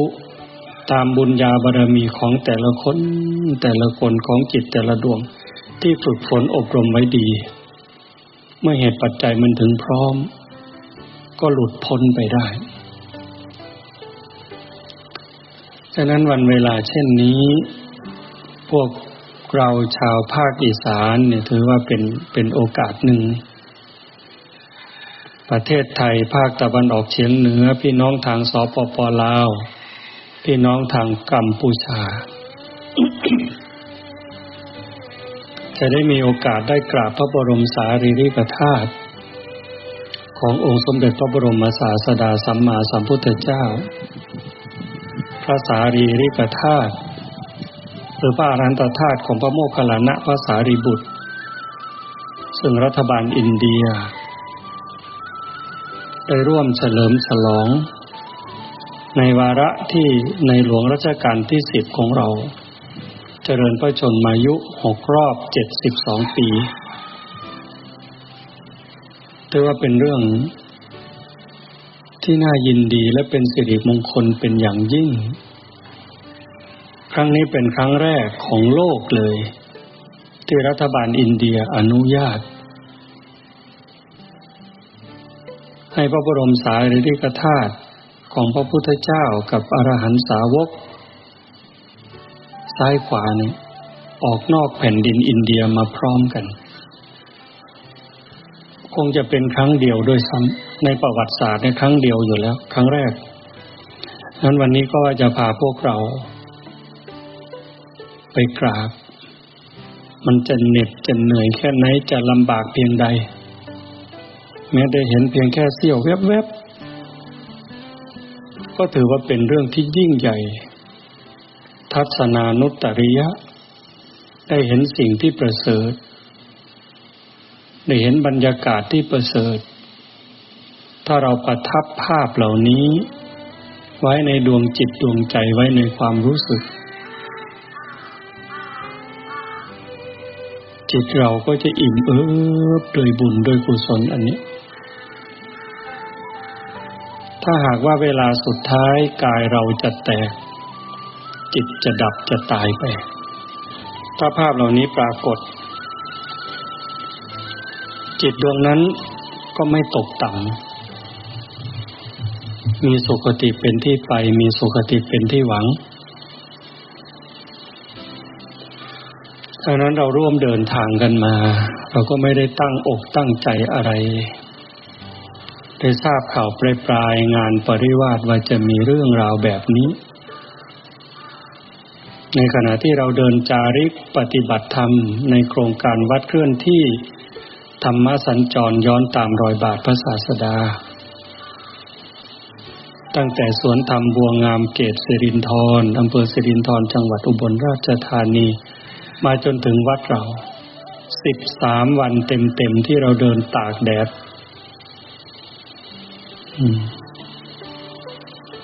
จบลงเมื่อวานในระหว่างทางเราก็เอาบุญไปฝากเรียกร้องพี่น้องให้ได้ทำบุญได้สร้างบุญเรียกร้องด้วยคำพูดก็มีเพียงแค่เราปรากฏตัวให้เห็นก็มีก็เห็นหลายคนหลายท่านที่น้ำตาร่วงเพียงแค่เห็นพระคุณเจ้าเดินผ่านหมู่บ้านผ่านชุมชนทุ่งไร่ทุ่งนาป่าอ้อยป่าข้าวโพดป่ามันทุ่งนาสวนยางพาราบางคนก็ประนมมือน้ำตาไหลนี่แค่เราไม่มากเด้รวมประมาณ100 ชีวิตบางคนก็บอกว่าตั้งแต่เกิดมาไม่เคยเห็นภาพอย่างนี้น้ำตาร่วงน้ำตาไหลเกิดปีติเกิดความสุขถวายน้ำดื่มน้ำปานะอาหารบิณฑบาตขนมนมเนยผลหมากรากไม้มากขึ้นนั่นส่วนหนึ่งแต่ละชุมชนเราได้ทำวัดปฏิบัติธรรมในภาคเย็นพี่น้องก็มาร่วมได้ฟังเทศน์ฟังธรรมร่วมกันในระหว่างทางเราได้ทำบุญได้ร่วมสร้างโบสถ์ที่วัดห้วยทรายเนาะวัดบ้านห้วยทรายร่วมสมทบสร้างโบสถ์แล้วก็ถวายปัจจัยค่ารักษาพยาบาลท่านอาจารย์เจ้าอาวาสต้องไปหาหมอก็ได้ทราบทีหลังว่าเป็นคนไข้ในพระบรมราชินูปถัมภ์ของสมเด็จย่าสิริกิติ์นั่นแหละพระพันปีหลวงรักษาฟรี แ แต่ว่าค่ารถที่จะต้องเดินทางไปหาหมอประจำเราก็ได้ยินได้ฟังว่าดูแลภิกษุไข้ก็ได้บุญได้อานิสงส์เหมือนกับได้ดูแลพระพุทธองค์นี่บุญนั้นเราก็ได้สร้างโบสถ์เราก็ได้ถวายปัจจัยค่าน้ำค่าไฟในแต่ละวัดแต่ละสถานที่ที่เราไปพักบางวัดท่านรับแล้วท่านก็ร่วมสมทบบุญมาจะได้ถวายถังน้ำวันนี้ไม่ได้เตรียมเลยถวายถังน้ำที่วัดสว่างภูคำ2 ถังวันนี้ก็จะถวายวัดป่าปฐมมุจจรินทร์อีก1 ถังนะเราจะได้ถวายถังน้ำรวมเป็น3 แท้งน้ำในระหว่างทางโรงเรียนบ้านหลุมพูก็ขอให้เราได้ร่วมสร้างโดมมอบให้โรงเรียนแต่โดมนี่ปกติก็คงไม่ต่ำกว่าล้านนะอาตมาก็บอกว่ารับทราบรับไว้ ก็ค่อยๆสมทบร่วมกันในวันเวลาที่มันมาถึงส่วนเราจะได้ช่วยมากช่วยน้อยนั้นอีกเรื่องหนึ่งอันนี้คือการเดินทางได้ประสบพบบุญอย่างนี้แล้วก็ที่สำคัญที่พี่น้องร่วมทำบุญมาแต่ละวันก็พุ่งตรงไปที่ไปทอดผ้าป่าที่ประเทศอินเดียทุกบาททุกสตางค์ที่พี่น้องทำบุญเราก็ผลักไปตรงนั้นส่วนอาหารบิณฑบาตในแต่ละวันที่ได้เลี้ยงผู้ประพฤติปฏิบัติธรรมทั้งพระคุณเจ้าพระขาวแม่ชีเนี่ยก็เป็นงบประมาณของทางวัดหรือกรรมการที่ช่วยเติมกันไปพี่น้องทำบุญแต่ละบาทแต่ละเล็กแต่ละน้อยก็คือผลักให้ไปเป็นการสร้างวัดวาอารามในแดนพุทธภูมิอันนั้นก็ถือว่าเป็นบุญอยากให้พี่น้องที่อยู่ไกลบางชุมชนบางหมู่บ้านหรือว่าส่วนใหญ่เลยเกิดมาก็อาจจะไม่เคยรู้ด้วยซ้ำว่าไปอินเดียไปทำไมมันไปได้ด้วยหรือแล้วมีความสำคัญมีประโยชน์อย่างไรบางทีก็ไม่รู้แต่เมื่อเราไปเล่าเรื่องอย่างนี้ให้ฟังหลายคนก็ดีใจภูมิใจได้ยกผ้าที่เราจะไปห่มพระพุทธรูปพระพุทธเมตตาที่ต้นโพพุทธคยาสถานที่พระพุทธเจ้าได้ตรัสรู้ขนลุกขนพองไปห่มพระพุทธรูปปางปรินิพพานที่สารวโนทยานกุสินาราประเทศอินเดีย ทอดผ้าป่า16 วัดสร้างโบสถ์ด้วยนี่อยู่ในรายการที่แน่นอนเลย16 วัดแล้วได้ยกผ้าอธิษฐานเช้าค่ำมีโอกาสพระขาวแม่ชีเราก็บ่อยพระสงฆ์เราก็บ่อยอันนี้คือความปรารถนาบุญก็ต้องการให้พี่น้องได้บุญเราจึงให้ชื่อโครงการว่าวัดเคลื่อนที่ธรรมสัญจรย้อนตามรอยบาทพระศาสดาเพราะกิจกรรมวัดเคลื่อนที่อย่างนี้ในสมัยครั้งพุทธกาลพระพุทธองค์ก็ดำเนินแบบนี้จากชุมชนในป่าในเขาไปถึงปราสาทราชวังของพระราชามหากษัตริย์เสด็จไปที่ใดก็เพื่อความสุขความสงบความร่มเย็นแก่ดวงจิตดวงใจของพี่น้องเหล่าสรรพสัตว์ทั้งนั้นเราเกิดท้ายพุทธันดรค่อนพุทธกาลเมื่อเราต้องการจะสืบทอดอายุพระพุทธศาสนา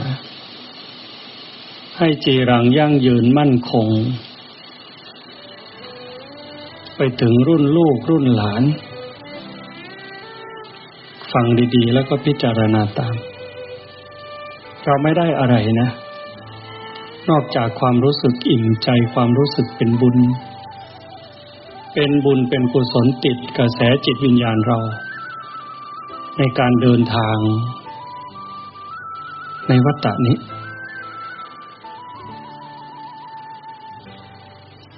ต้องการเพียงแค่นั้นคณะกรรมการวัดป่านูนขุดลมวัดป่าศรีอรุณบ้างวัดลุมพูบ้างปทุมมุจจรินบ้างแล้วก็หลายๆวัดที่ร่วมมีคนขับรถเอารถไปช่วยงานทั้งป้าขาวแม่ชีเราด้วยแหละรถขนข้าวขนของขนน้ำสัมภาระต่างๆวิ่งพาไปหาหมอถ้าเวลามีความเจ็บไข้ได้ป่วยเกิดปัญหาและอุปสรรคมันจึงเป็นเรื่องที่ร่วมแรงร่วมใจกันทุกฝ่ายผู้ที่เดินนี่ก็ทำหน้าที่อันหนึ่งนำความสงบงามไปเยี่ยมไปเยือน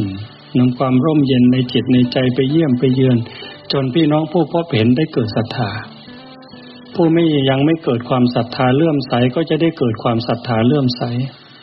ผู้ที่มีความเลื่อมใสศรัทธาอยู่แล้วก็จะมีความศรัทธาเลื่อมใสยิ่งขึ้นอันนี้คือผู้มีหน้าที่ในการประพฤติปฏิบัติในส่วนคณะกรรมการเจ้าหน้าที่ที่ไปช่วยเสริม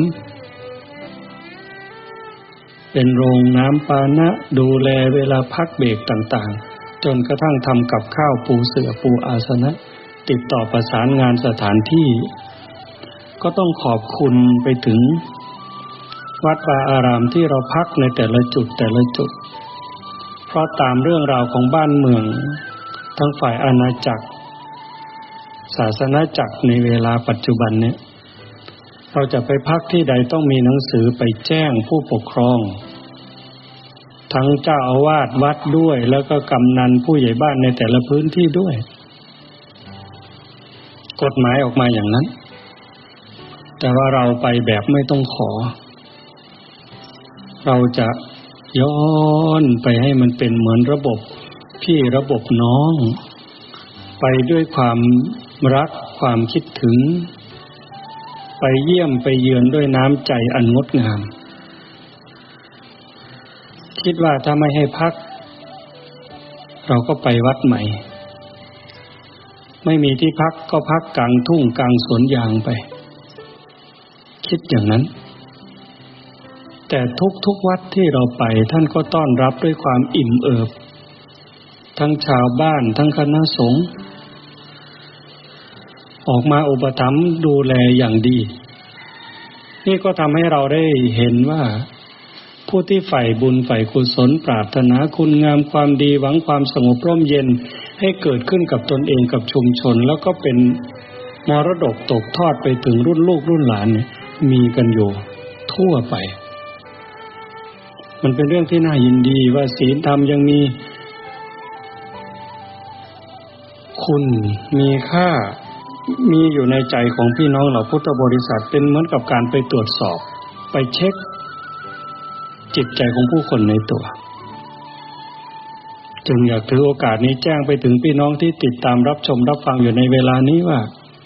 สังคมเรายังมีศีลยังมีธรรมยังมีบุญมีกุศลเป็นเครื่องหล่อเลี้ยงจิตใจของผู้คนแล้วก็มั่นใจได้ว่าเมื่อเป็นอย่างนั้นทั้งมนุษย์เทวดาเหล่าสรรพสัตว์ทั้งหลายสัพพวิญญาณทั้งหลายทั้งปวงก็ยังพอได้มีที่พึ่งพาอาศัยจะอีกนานเป็น100 ปีพันปีก็คงยังเป็นอย่างนี้เมื่อเรายังรับผิดชอบยังทำหน้าที่ของตนอย่างนี้ดังนั้นจึงฝากย้ำให้ท่านทั้งหลายได้ทำหน้าที่ของตนพ่อแม่ทำหน้าที่พ่อแม่ให้สมบูรณ์แข็งแรงที่สุดเป็นลูกเป็นหลานก็ทำหน้าที่ของลูกของหลานให้สมบูรณ์แข็งแรงที่สุดสามีก็ทำหน้าที่ของสามีให้สมบูรณ์แข็งแรงภรรยาก็ทำหน้าที่ภรรยาให้สมบูรณ์แข็งแรงเจ้านายลูกน้องพระสงฆ์องค์เจ้าอุบาสกอุบาสิกา ประชาชนในประเทศผู้ดูแลประชาชนจะเป็นข้าราชการนับตั้งแต่ผู้ช่วยกำนันผู้ใหญ่บ้านไปถึงนายกรัฐมนตรีทำหน้าที่ของตนด้วยความซื่อสัตย์สุจริตถ้ามันเป็นอย่างนั้นเราก็มั่นใจว่าความสงบร่มเย็นในโลกเราสังคมเราก็จะสืบเนื่องต่อไป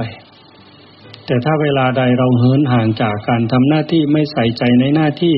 หรือไม่สนใจในหลักธรรมคำสอนของศาสนาไม่ว่าจะเป็นพุทธคริสต์อิสลามเราเห็นเป็นเรื่องครึกคระล้าสมัยไร้สาระเนี่ยโลกก็จะเกิดความเดือดร้อนเกิดความขัดแย้งแล้วสุดท้ายเนี่ยมันจะได้อะไรเพราะสิ่งที่ชีวิตต้องการปรารถนาคือความสุขความสงบร่มเย็นแต่ถ้าเราหวังแค่เงินแค่ทองยศถาบรรดาศักดิ์อำนาจจนกระทั่งเบียดเบียนข่มเหงกันโดยไม่นึกถึงว่าชีวิตเราเกิดมาในโลกนี้ชั่วครู่ชั่วยามแล้วก็จะจากโลกนี้ไปยิ่งใหญ่แค่ไหนก็ตายมีอำนาจแค่ไหนก็ต้องตายไปมือเปล่าเหมือนกันแต่ถ้าเราสร้างบุญสร้างกุศลทำคุณงามความดีเหมือนเราทำกันมาเนี่ยเราก็ได้ความสุขทำเดี๋ยวนี้เราก็มีความสุขเดี๋ยวนี้ยิ้มให้กันตอนนี้เราก็ได้รับความรอยยิ้มที่ตอบแทนมาเหมือนกันทำดีดีทำชั่วชั่วงั้นวันนี้จึงถือโอกาสทำความเข้าใจทำความแช่มชื่นเบิกบานแจ่มใสตามโอกาสตามกำลังก็ยังเหนื่อยยังละไม่รู้ว่าจะคิดอะไรยังไงอยู่เนาะก็ถือโอกาสอนุโมทนาสาธุโยมสุภกรสำเร็จไหมได้100,000เดียวเจตนาจะทำทั้งหมดเลยใช่ไหมครบเลยญาติโยมได้ร่วมอนุโมทนาสาธุโยมสุภกรโยมผู้หญิงอาตมายังจำไม่ได้ชื่อวรตาขวัญรตาโยมสุภกรโยมขวัญรตานิยมพงศ์ถือว่าวันนี้ทอดผ้าป่าเลยเนาะทอดผ้าป่าเพื่อสร้างซุ้มมหาสถูปเจดีย์สารจี 700,000 บาทสาธุดังๆสัก3 ครั้ง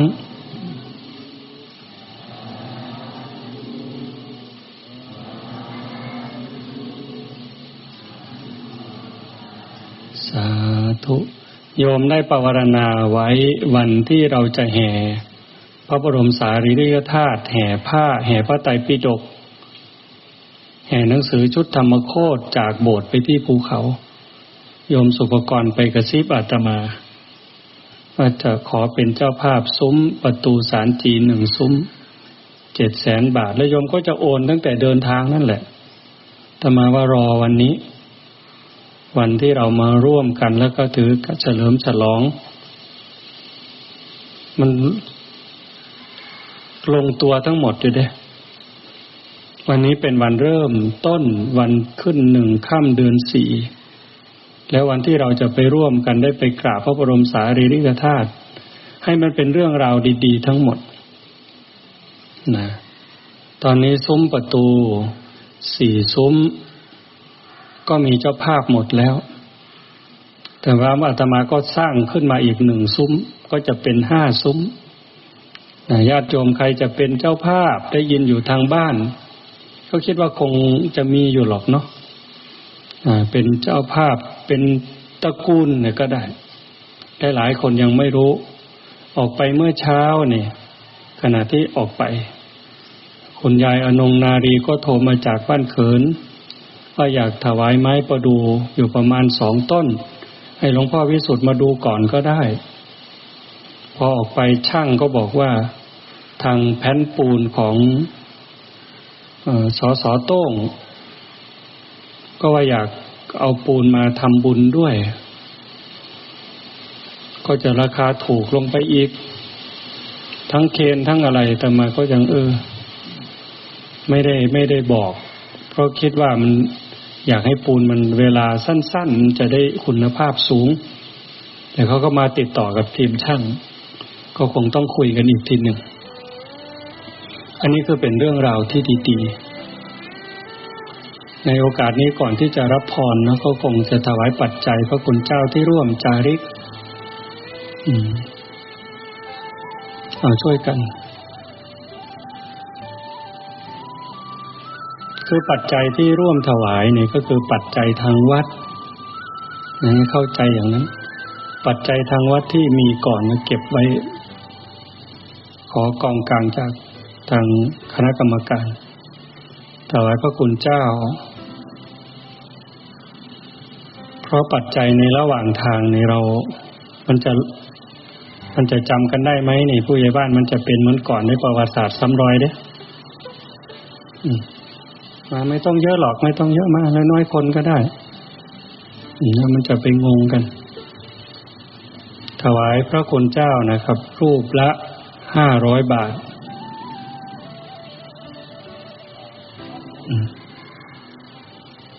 มาเฉพาะข้างบนก่อนเอาขออนุญาตนะครับให้มันเป็นอย่างนี้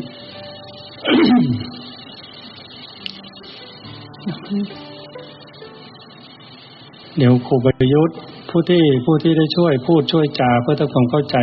นี่ครูประยุทธ์นี่ 1,000 บาทเอาตรงนี้ก่อนมันหลายคนมาสิหลงกันครูประยุทธ์นี่ 1,000 บาทผู้ทำงานพิเศษที่เหนื่อยกว่าเขาลำบากกว่าเขาเนี่ยครูพระเอกที่ถือกล้องนั้น 1,000 บาททำตามหน้าที่ก่อนเอาให้มันจบไปทีละเรื่องหลวงพ่อน้อยเนี่ยข้างบนนี่ 1,000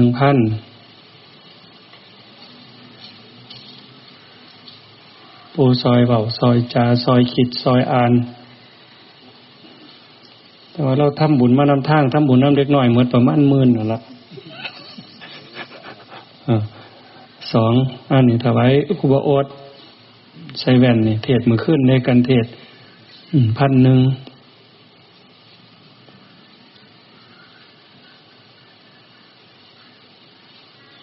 หลวงพ่อวิสุทธิ์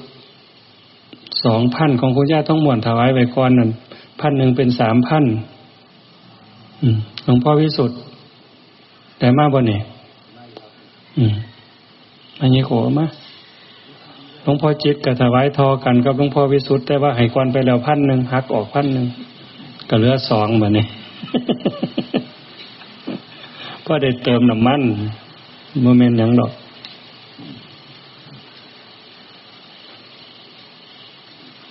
เพิ่นก็บ่ได้ว่าไปย่างเอาหยังดอกย่างเอาบุญซองนึงเก็บไปก่อน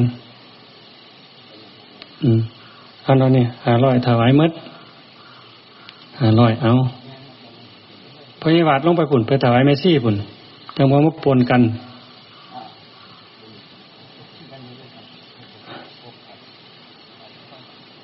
ถวายแม่ซี่ฮู้จักแม่ซี่ตัวขันบ่แน่ใจแล้วเบิ่งหัวนั่น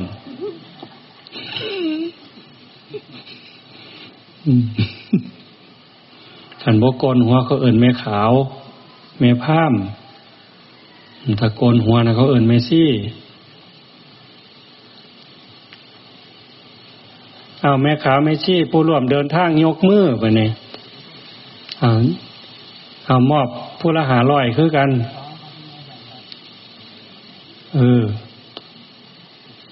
ต่อไปเนี่ยคันเวลาเทศองค์ใดนั่งหลับก็สิปรับบ่ถวายจื้อไว้เด้อ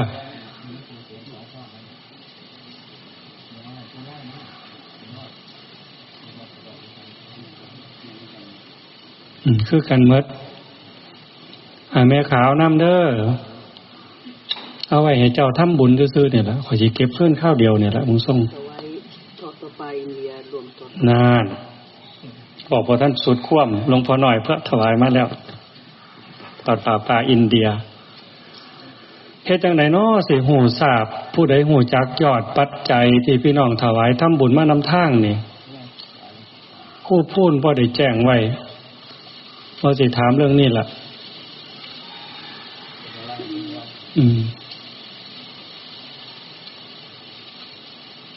ถือไว้หันละถ้าท่านฝ่าเอามามันสิบุญไหว้อยากทำบุญก็ไปว่าที่หลัง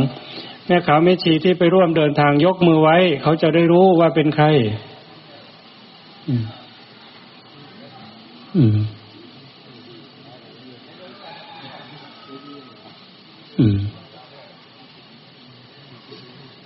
จะได้รับพรแล้วก็จะได้สำเร็จลุล่วงผู้กลับไปแล้วก็แล้วไปเมื่อคืนนี่พวกครูบาชิตพวกหนองน้ำนี่กลับไปก่อนปัจจัยกับอาตมาก็ไม่มีหลวงพ่อวัดจำปาก็ไม่ได้ถวายมันไม่มีเนาะยังไปถวายที่หลังหลวงพ่อจำปาเขาสิบ่ถวายปัจจัยแล้วดอกเขาสิถวายตั๋วเครื่องบินไปประเทศอินเดียเนี่ยผู้น้อยว่าได้บ่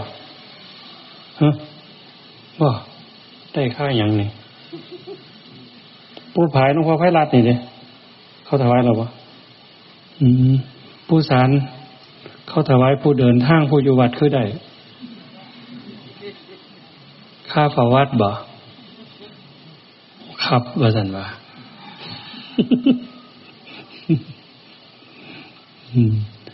ให้เข้าใจอย่างนี้นะครับพระคุณเจ้าถือว่าเราได้ร่วมทำบุญกันเป็นจำนวนมากอันนี้เพียงแค่ได้ใช้สอยในส่วนที่เราเดินทางพี่น้องทำบุญมาก็ถือว่าเรามีส่วนร่วมกับพี่กับน้องพระคุณเจ้าพระขาวแม่ชีก็ไปหยอดลงทุกวันเหมือนกันวันละ20วันละ100ตามแต่โอกาสก็น่าจะประมาณเป็นแสนอยู่นะก็นับจะเป็นแสนอยู่เสียดายว่าไม่ได้บอกไว้แต่มาก็ไม่รู้จะคิดอะไรในแต่ละเวลาตื่นขึ้นมาจะคิดอะไรทำอย่างไรแต่ก็แน่ๆนั่นแหละเขาคงแสนกว่าบาทเมื่อวานนี้โยมตุ๊กก็ทำบุญไปอินเดียมา20,000 บาทอยู่เขาคงสาธุด้วยเนาะร้านที่เราไปรับบิณฑบาตอะไรสอสันติมงคลร่วมสร้างศาลจีบมา10,099 บาทอันนี้คือเขาไม่ได้ถวายพระภิกษุเป็นรายบุคคลคือร่วมสมทบสร้างเจดีย์เลยก็ถือว่าเราก็อยู่ในนั้นมีส่วนร่วมทุกบาททุกสตางค์ที่ญาติโยมทำบุญอันนี้ก็ให้เราได้ปลื้มอกปลื้มใจเนาะเกิดบุญเกิดกุศลด้วยกันต่อไปญาติโยมรับพรเอาคู่ใบเอ็มนี่ท่านเฝ้าถวายถวายไปก่อนไปบ่ได้ย่างน้ำมูดอกคู่ใบแจ็คคือกันคู่ใบแจ็คได้แล้วแต่ไปเตรียมเครื่องเสียงกะนอนถามูนะคู่ใบแจ็คเนาะเมื่อยบักคักได้นอนถามูก็มูสิมาฮอดนี่มูแม่นของเหล่นนะญาติโยมเตรียมกรวดน้ำรับพรเด้อนึกถึงคุณพ่อคุณแม่คุณปู่คุณย่าคุณตาคุณยายผู้มีพระคุณทั้งหลายไม่ว่าท่านจะมีชีวิตอยู่หรือล่วงลับไปแล้วก็ตามขอให้ท่านได้มีส่วนในบุญในกุศลที่เราได้สร้างได้ทำเหมือนกับได้ทำด้วยตนเองหากมีทุกข์ก็ขอบุญกุศลได้ถ่ายถอนให้ได้พ้นไปจากทุกข์ถ้ามีสุขก็ขอบุญกุศลนี้ส่งเสริมให้ได้มีความสุขยิ่งขึ้นไปสุดท้ายก็ขอบุญกุศลเหล่านั้นจงสะท้อนย้อนกลับมาปกปักรักษาคุ้มครองญาติโยมทุกคนทุกท่านให้ได้มีสุขภาพกายที่สมบูรณ์แข็งแรงสุขภาพจิตที่สงบร่มเย็นอายุมั่นขวัญยืนเจริญงอกงามในพระธรรมคำสั่งสอนขององค์สมเด็จพระบรมศาสดาให้ยิ่งขึ้นไปโดยทั่วกันทุกท่านทุกคนเทอญ